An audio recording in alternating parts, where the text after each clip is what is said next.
Well, This that's only, meeting is being recorded. that's only four. No, that's 5. 1, 2, 3. Anthony is 4. Who's the fifth? Lisa. Oh, okay. I got you. Because We I have can't 5. see I can't see Lisa. I can see all of you. That's weird. No. Okay.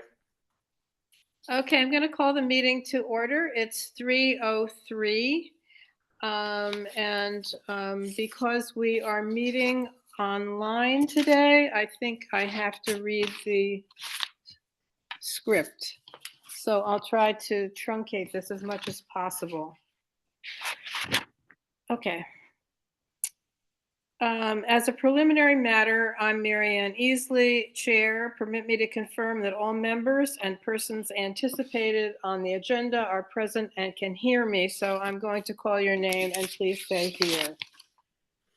Abby. Here. Rocky. Here. Robert. Here. Erin is not here. Arlene is not here. Lisa. Here.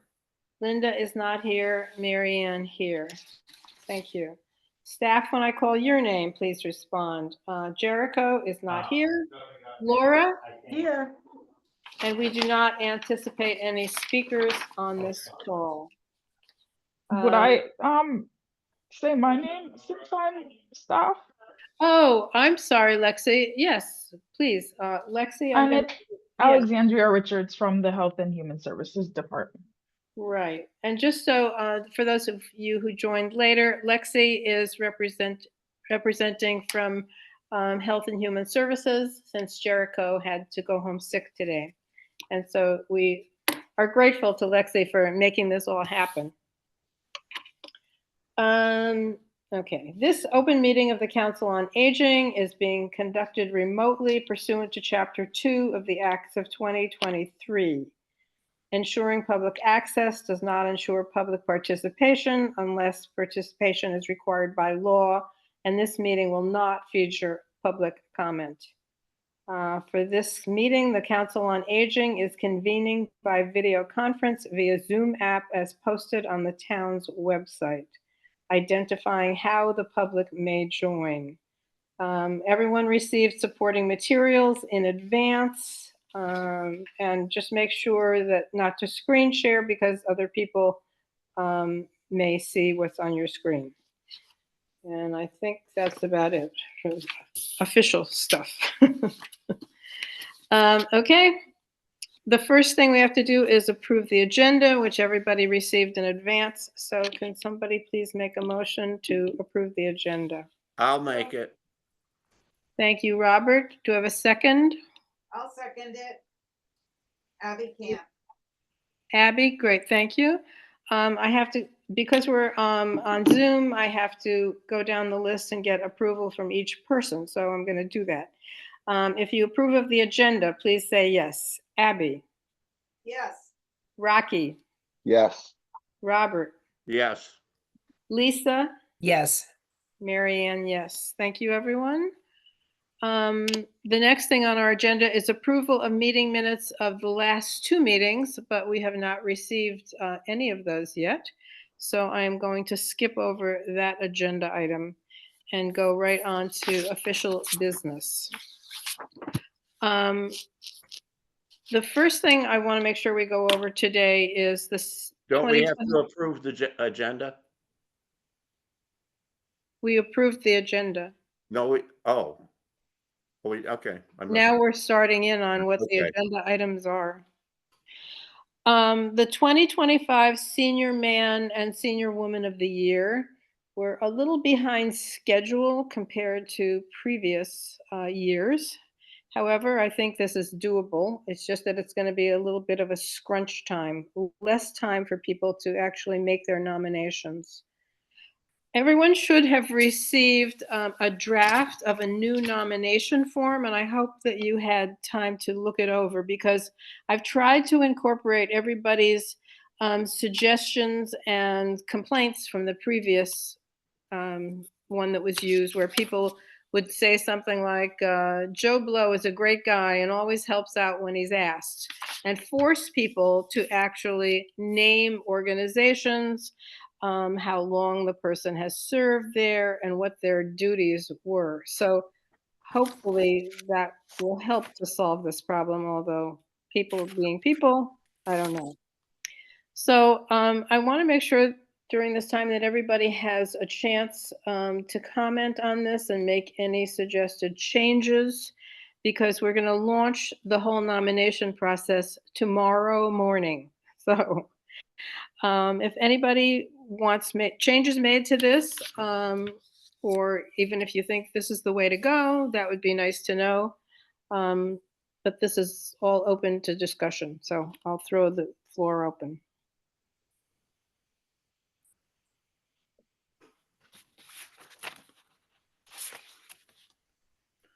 Are they required to fill out 3 places?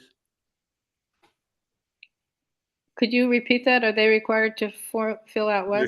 There's places, there's name of 3 organizations we ask for. Are they required to have all 3? Oh, the answer to that is no. And maybe that should be specified in here. This is just to give people the opportunity to name that many, but maybe it should be specified in here that they don't have to have 3. Okay. And maybe, Mary Ann, you could say, if there's more, use an attached piece of paper. Mm-hmm. Yeah, If- but if it's only 1 or 2, I guess it should specify that the number of organizations is not key, but more what have they accomplished. Okay, I'll look at some wording for that. Could we explain, they can't have held a job, this is all for volunteer work? That's Or- correct. You cannot have been paid for this. It has to have been strictly volunteer.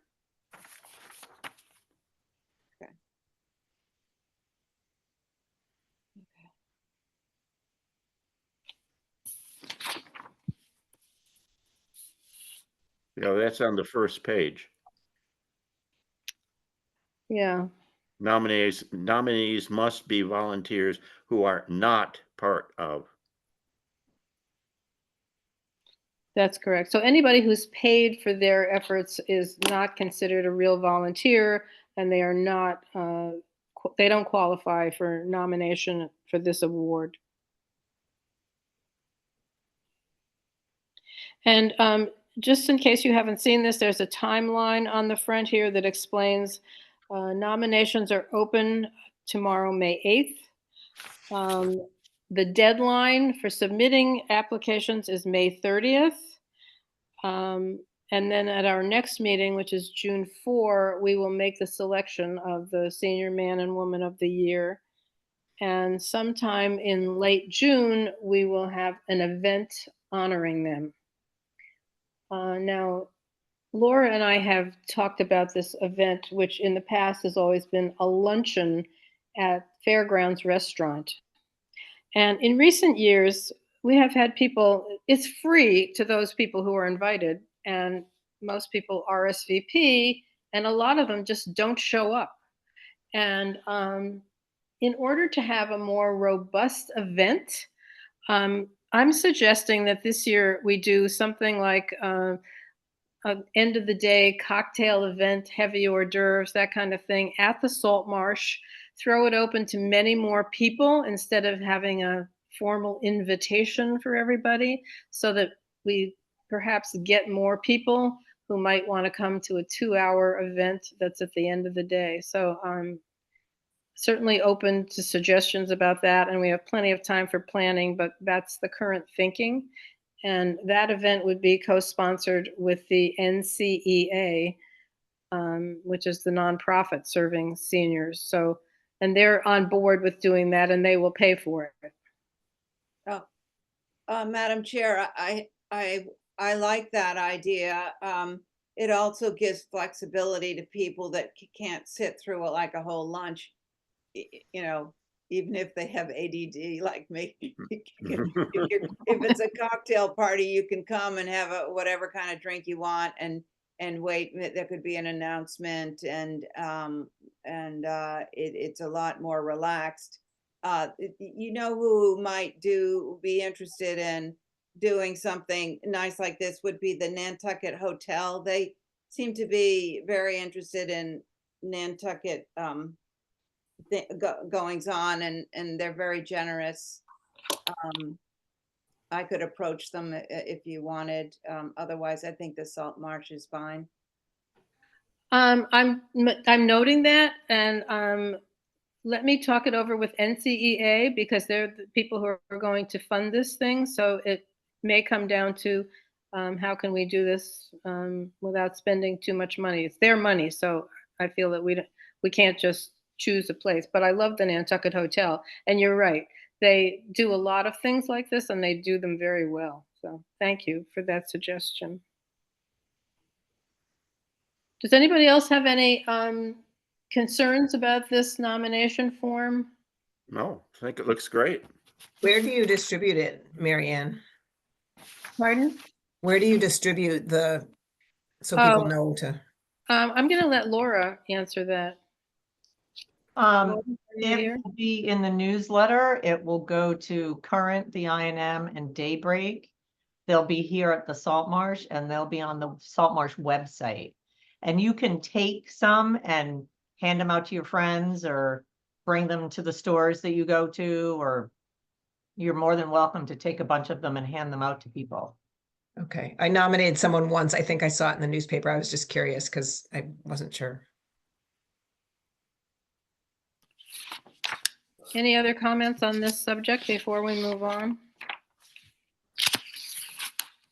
Okay, just so you know, nominations will be open tomorrow, and Laura will send out a press release tomorrow morning to Daybreak, the Current, INM, NCTV. So, and then it'll be in her newsletter as well. So we hope to get a lot of publicity for it. I'm moving on to the next agenda item, which is Jericho, who is not here. So we're going to skip over that one and go to Laura. And Laura has sent us her report.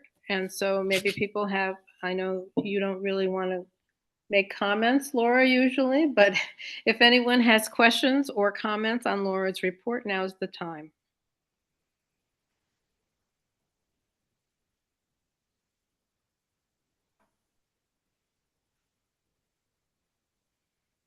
Okay. Thank you, Laura. As always, the Salt Marsh is a busy place. And one great room is not big enough to hold it all. But thank you for the report in advance. Much appreciated. I have a question, Madam Chair. Yes. Laura, I thank you. think people are Thank- used to, I think, excuse me, you don't have to call me madam, but everybody's used to town meeting now. I'm not. All right, well, thank you, Marianne. Laura, I have one question. What is the average enrollment of your events at the Salt Marsh, just out of curiosity? It depends on the event, really. I mean, you know, if you look out there today, there's 12 people playing Mahjong. There are 10 people playing bingo, and there were 4 people in the Medicare presentation yesterday. Okay, thank you. Yep. Any other questions for Laura or comments? Okay, Robert Kucharovi, you are up to tell us what is going on in the bigger picture of elder services. Okay, I'll do the local version of On the Road first. Okay. We're winding up in May with a whole presentation that Elizabeth Gilbert is doing on needlework. And we're hoping we get a lot of attendance at the Salt Marsh, as well as the 3 residences and at our island home. So that will be exciting. And that will wind out the year for us because the major exhibit at the museum is textiles. So Elizabeth is going going to be the lead into the summer show. Okay. Now for the bad news. Yesterday was the Elder Services annual meeting and board meeting. And the guest speakers were the Associate Director of the Council on Aging from Boston and a Elder Affairs lobbyist who happens to be on the board. He's from Washington and on the board of Elder Services. Their basic message is, first of all, they described it as a big pendulum that is going back and forth and back and forth, and nobody really knows what is going on. And the next message was, don't panic because we just don't know enough about what's going on. Their suggestion is now is the time to rally the legislatures, both on the state and federal level, and especially with stories to tell them how important funding for elder services is. The more we can get revved up and get people sending letters or whatever is, and I don't know, I mean, we should be able to engage NCEA. I mean, any number of things, people at the Salt Marsh, but that's their suggestion is a big drawing attention to the fact of without these services, what is going to happen? And things are on the block, but then go off the block. It's a mess. I have a question, Robert. Do they have like a set form that people can fill out? Like a lot of the times when NCOA sends me things to send to the state, I just have to put in, everything's written out. I just have to put in 3 sentences and sign my name.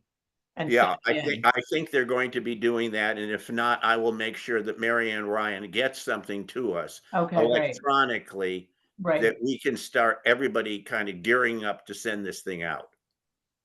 Because if it's something like that, I could put it in the newsletter Yeah. and get it out to a lot of people. Cool, thanks. Mhm. But they said, their big message is don't panic because there's so much going on, and what happens is people seize on a story and then the next day it's gone. I mean, it's just a matter of, it's this pendulum that goes back and forth and it's driving everybody crazy. So So through you, Madam Chair, Robert, do they suggest we write our Congress, state representatives, federal representatives, senators, everybody you can write and say, look, this is important that seniors have these services. Because I know from being on the road overseas, I visited, 5 senior centers during the month of April.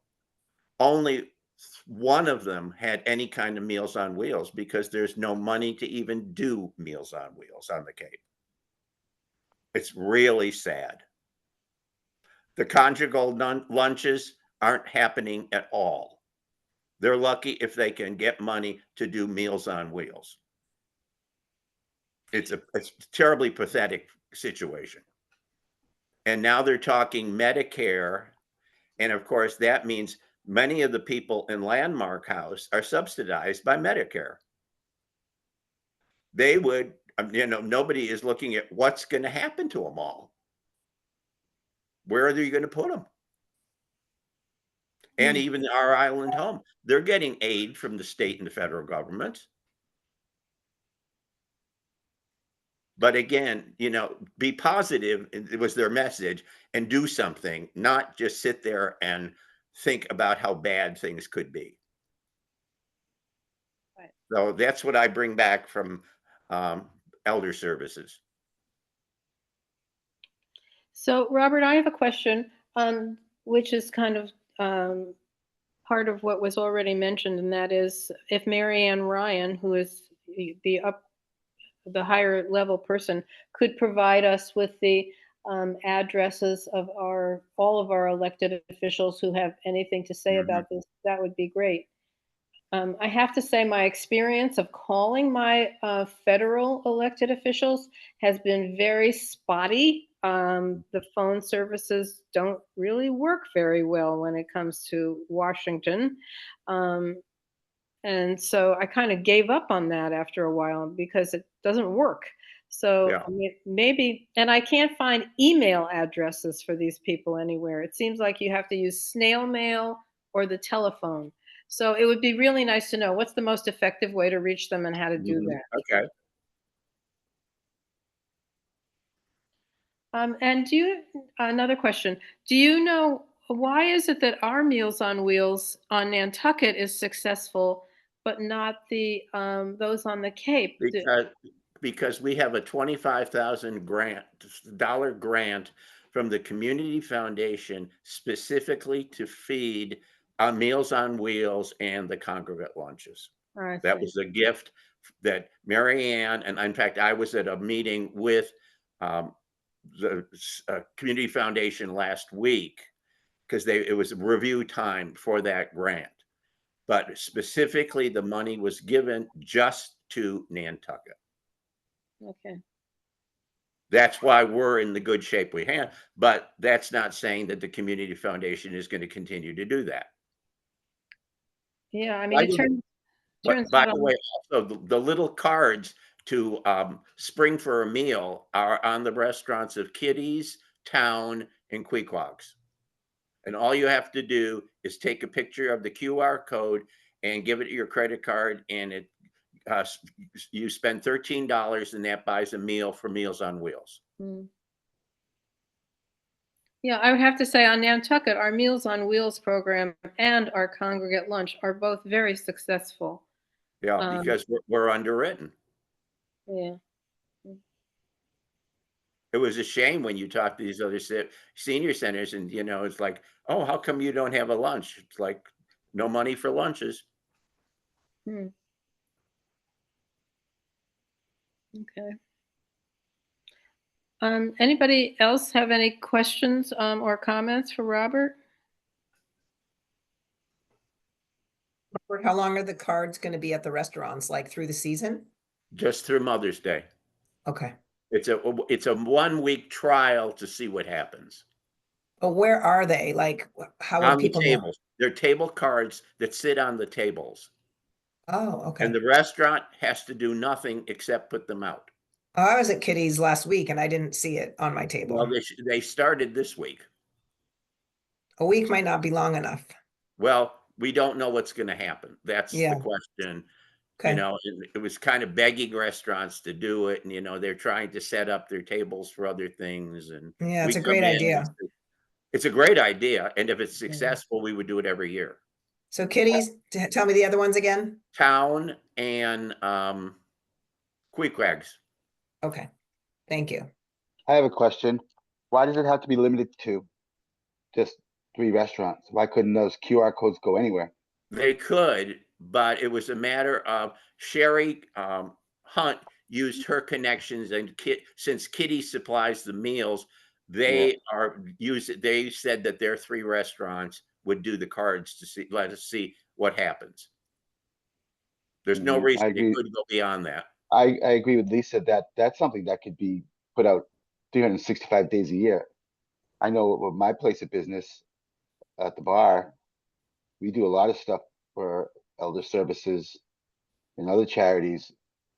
And to put those out, it's not a big deal.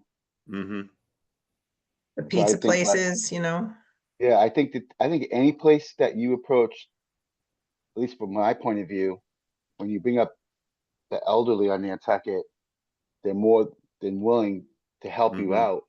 And if it's just putting up a table tent at your spot or putting it on a cork board outside of my bar where some people see the bands and they see that because Hmm.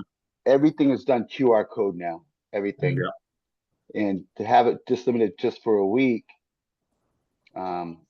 it seems, although it's a great idea, let's make it a better idea. Yeah. Well, it's a trial run to see what happens. Mhm. Okay, thank you. Any other questions? No, if you need help though, Rocky and I can be on it. We could get these things out. I mean, I hope it's successful for 1 week, but if not, we should maybe try again. Hmm. It's a great idea. And we may need to if we lose all of our federal funding. We're going to have to look for other sources of revenue. Well, That's and it's state money too, because the state is considering cuts. Yeah, it seems like a lot of the grants that we get are federal funds that are then distributed by Through the the state. states. Yeah, but they are, And the see, that's money the originates problem. at the top. The federal is stopping the grants, so they're not going to the state, and Right. the state is then closing down.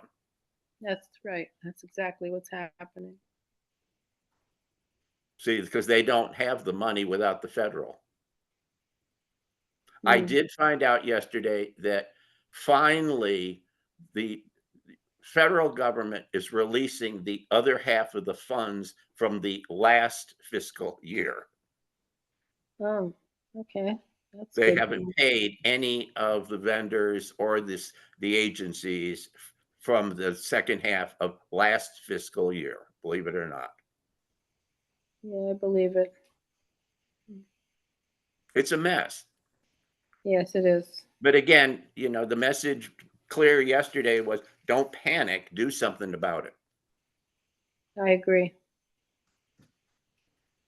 Okay, we'll write letters and phone calls, I guess, to everybody who's in any position of power. We've come to the end of our agenda. Unless anybody has anything else on your mind or that you want to suggest or ask questions about.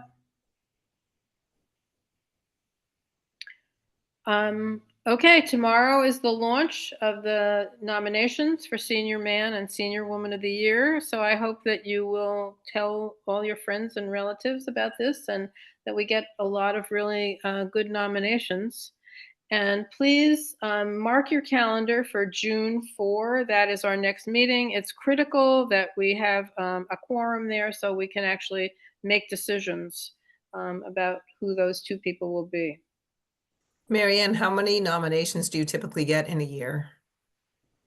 Laura, I'm going to ask you. You're the best person. Last year we had about 25, which was a lot. Wow. Yes, it was. It Holy really cow. is not. So we'll see what happens this year. That was Okay, a lot. thank you. So there is homework to do too. Let me just remind you, you're going to have to come to the next meeting prepared, having read all of the nominations thoroughly.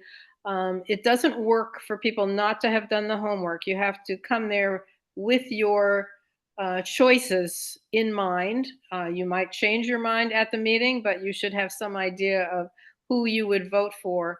The process that we've used in the past, everybody has to decide their first, second, and third choice of a man and a woman. So 3 choices in each category. And yeah, so it does require some homework in advance. So be prepared for that. And all of the nominations will come to me. So I will be emailing you and you will get them all in an email to read. Okay. Yeah. Anything else you want to say about that, Laura? Because you know this process intimately. No, I think that's it. Good morning. That's it. Just look for your email because they'll go out. Well, they'll go out that Friday, the 30th. Did you put a time limit on the? I know you put the date. Yes, That at was 1 at p.m. 1. 1 So after p.m. 1 o'clock on May 30th, you will get an email with all the nominations in it. Right. And you will have until the meeting the following Wednesday to get all of your homework done and be prepared to vote. Okay. Does somebody want to suggest that we adjourn the meeting? I will move it. Thanks, Robert. Do I have a second? I'll Second. Okay. Who was that? Who seconded? Rocky, I think. Okay, Rocky, thank you. I have to go down the list again because we're online here. So please say yay. Abby, Yay. Rocky, Yay. Robert, Yay. Lisa, Yay. Marianne, yay. Thank you, everybody, and see you in June. All right, Thank thanks, you. Lexi. Thank you for your Bye, service. everybody. All right. Bye. Bye. Well,